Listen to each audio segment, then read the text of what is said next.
Ready.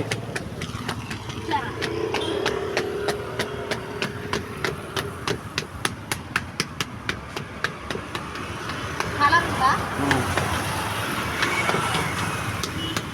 Colour ఉన్నదా? ఇలా colour గిల్లర్ ఉంటుంది, అదే కలర్ వస్తుంది. హాయ్ ఫ్రెండ్స్, ఇగో రొట్టెల బండికి అయితే జల్దీ వచ్చినాం ఇవాళ. ఇగో ఎండ కొడుతున్నది ఫ్రెండ్స్, గొడుగు పెట్టుకొని చేస్తున్నాము. మీరందరు బాగున్నారా? మేమందరం బాగున్నాము.